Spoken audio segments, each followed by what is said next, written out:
Alright guys, welcome back. We're going to be solving another interesting question in today's video, and we have this equation when we have 2 to the power of log base 4 of x to the power of 3 plus the square root of x to the power of log base 4 of x to the power of 2 is equal to 16 times 8 root of 8. So at first sight this might be a little bit complicated, but it's actually not as bad as it looks. And the way we're going to start this, so we can see that we have the log base 4 of x in the exponent of left side of the equation, which means just to simplify the equation, it's better to call this log base 4 of x is equal to y. And let's see how we can simplify this. But moving forward, we are seeing the square root of x, meaning we have to do something for this one in order to find the equation based on x. But that's not a problem. From the definition of logarithm, we know that when we have the log base a of x is equal to b, basically our x here is a to the power of b, which will be the case in here. So from here we can see that our x is basically 4 to the power of y, and in here we know 4 is 2 squared, and this will be to the power of y. So from the laws of exponent, we know when we have a to the power of m to the power of n, this will be equal to a to the n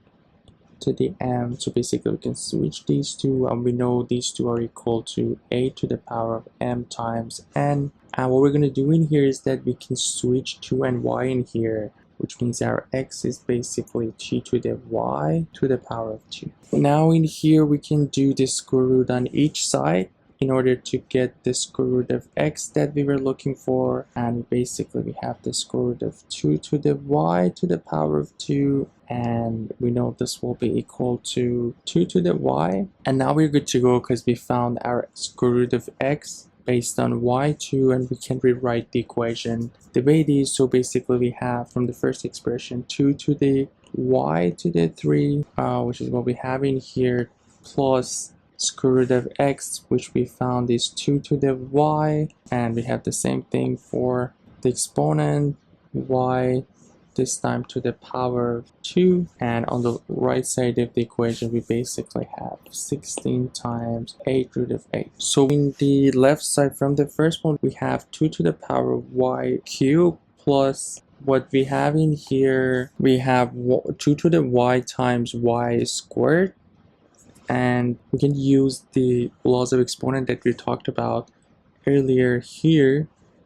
that when we have a to the power of m to the m, so this is our m and this is our n, this will be equal to a to the mn, and if that's the case we basically have 2 to the power of y times y squared, which from the laws of exponent we know when we have a to the m times a to the n, this will be equal to a to the m plus n. And we're going to keep the right side the way it is, 16 times 8 root of 8, and looking at this we'll see that we have 2 to the power of y cubed plus, so this will be 1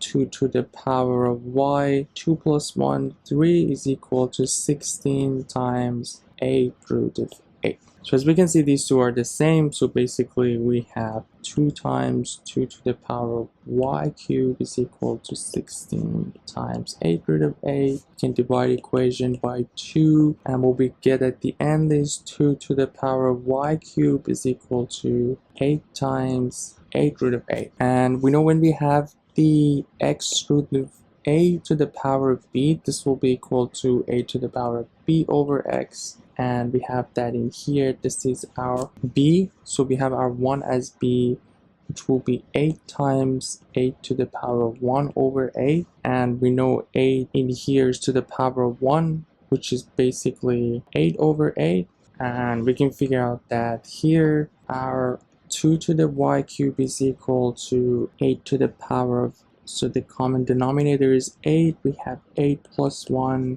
which will be 8 to the power of 9 over 8, and we know 8 is 2 to the 3, so basically we have 2 cubed times 9 over 8, and after all what we get is 2 to the y cube is equal to, we can use our laws of exponents, so 2 to the power 3 times 9 over 8, so 3 times 9, 27 over 8. Looking at this, by just comparing the exponent, we get that y cube is equal to 27 over 8, and we know 27 is 3 cube and 8 is 2 cube, and we can basically write it down as 3 over 2 to the power of 3, and from here we can figure out our y is 3 over 2, but that's not over what we called y. If we get back to the previous steps and actually right at the beginning of this question, we called x 4 to the y, so basically that's our y, so our x will be 4 to the y, which is 3 over 2, and we know 4 is 2 squared to the power of 3 over 2, and now we have the laws of exponent we use over and over in this question, and we basically have 2 to the power of 2 times 3 over 2, or 2 to the 3, which will be 8, and this would be the final answer for this question and our x that we were looking for. So yeah, very interesting question to find the x. It might sound a little bit scary at the first place by looking at it, but it's not as bad as it actually looks. Let me know if you have any other solution to solve this one. Feel free to drop your questions in the comment section. I'd be happy to answer those, and you guys take care. I'll see you in the next video. Have a good one.